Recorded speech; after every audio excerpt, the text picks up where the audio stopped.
দিল্লিতে দেওয়াল চাপা পড়ে মৃত্যু হয়েছে মুর্শিদাবাদের নওদার এক পরিযায়ী শ্রমিক ও তার পরিবারের 3 সদস্যের। ওই পরিযায়ী শ্রমিকের নাম রবিউল শেখ। এই ঘটনায় একই সঙ্গে মৃত্যু হয়েছে তার ভাই হাসিবুল শেখের স্ত্রী রুবিনা বিবি ও তাদের 2 শিশুপুত্রেরও। মৃতেরা সকলেই নওদার গঙ্গাধারী জোরতলা গ্রামের বাসিন্দা। একসঙ্গে থাকলেও বরাত জোরে প্রাণে বেঁচে যান রবিউলের ভাই হাসিবুল। দিল্লির হরিনগরে টানা বৃষ্টির জেরে মন্দিরের দেওয়াল ধসে মৃত্যু হয়েছে মোট 7 জনের। বাকিদের মধ্যে মালদার 1 জন ও আসামের 2 জন আছেন। মন্দিরের পাশে ঝুপড়িতেই তারা থাকতেন। মূলত পুরনো মালপত্র বিক্রি করে সংসার চালাতেন তারা। টানা বৃষ্টির ফলে পাঁচিলের একাংশ হঠাৎ ভেঙে পড়ায় এই দুর্ঘটনা ঘটে। রবিউলের এক সহকর্মী দিল্লি থেকে ফোনে আমাদের জানান। আপনার নাম কি? আমার নাম নজরুল শেখ। আচ্ছা, ঘটনাটা কি ঘটেছে? ঘটনা বলতে বৃষ্টি হয়েছিল, প্রচন্ড বৃষ্টি রাইতে। বৃষ্টির কারণে ওই সাইডে থাকে যুগ্গি, যাকে বলে ঝোপড়ি। ঝোপড়ির পেছে ছিল মন্দিরের পাঁচিল ছিল। ভারী বৃষ্টির কারণে ওই পাঁচিল ওই ঝোপড়ির উপর পড়ে যায়। ঝোপড়ির মধ্যে 14 ইঞ্চি দেওয়ালটি, দেওয়ালে সব মানুষ মারা যায়। তার মধ্যে একজনকে বাঁচাইতে পেরেছি, 7 জন মারা গেছে। আচ্ছা, তাদের মধ্যে কারা ছিল? রবিউল ছিল? হ্যাঁ, ওবরুল তো মারা গেছে। আচ্ছা, আর কে মারা গেছে? আর ওই ওবরুলের ভাবি মারা গেছে, ওবরুলের ভাইয়ের মেয়ে আর ওবরুলের মেয়ে। রবিউলের ভাই? ওবরুলের ভাই বেঁচে গেছে। আচ্ছা।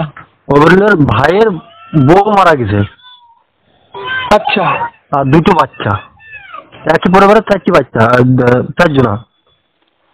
আর ওবরুলের ভাই বেঁচে আছে, হাসিবুল বেঁচে আছে। আচ্ছা, হাসিবুল বেঁচে আছে। আচ্ছা, এই ঘটনাটা কটার সময় ঘটেছিল? এটি লগভগ ওই 8টা, 8:30, 9টার দিকে সকাল। আচ্ছা, এখন তারা কোথায়? এরা দিল্লি সদর হাসপাতাল।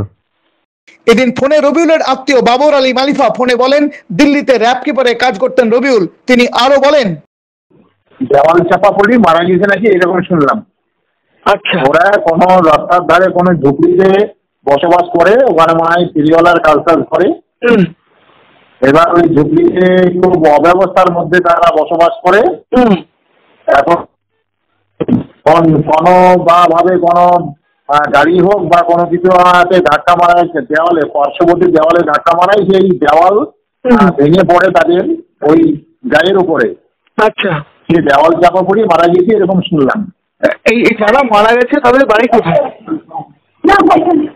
এদের বাড়ি হচ্ছে মুর্শিদাবাদ জেলার নওদা থানার গঙ্গাধারী গ্রামের জোরতলা বলে একটা পাড়াতে, জোরতলা পাড়াতে ওদের বাড়ি। আচ্ছা, ওর নাম কি ওদের? রবিউল শেখ। হ্যাঁ, রবিউল শেখের পিতার নাম হচ্ছে খোশ মোহাম্মদ শেখ। আচ্ছা, আর এরা কি করতে মারা গেছিল? এরা কি করতে দিল্লিতে গেছিল? ফেরিওয়ালার কাজ করতো, আমি সঠিক জানি না। যেটা আমি শুনলাম সেটা হচ্ছে যে কোনো ফেরিওয়ালার। এরা পরিযায়ী শ্রমিক। বলুন। এরা পরিযায়ী শ্রমিক, তার ফ্যামিলি নিয়ে ওখানে থাকে? অবশ্যই পরিযায়ী। হ্যাঁ, পরিযায়ী শ্রমিক, ওখানে কাজের সূত্রেই থাকতেন। আচ্ছা, আপনার এলাকা কোন জায়গাটায়? আমার এলাকা মানে আপনি কোথায়? আমার বাড়ি কোথায়? ওখান থেকে কত দূরে? আপনার বাড়ি কোথায়? আপনার বাড়ি? আমার বাড়ি হচ্ছে মুর্শিদাবাদের নওদা থানার আমতলাতে বাড়ি। আমার বাড়ি থেকে ওদের বাড়ির দূরত্ব হচ্ছে 7-8 কিলোমিটার। 8 কিলোমিটার। ওদের আগের বাড়ি ওখানেই ছিল। ওদের বাড়িতে এখন কারা আছে? কজন আছে?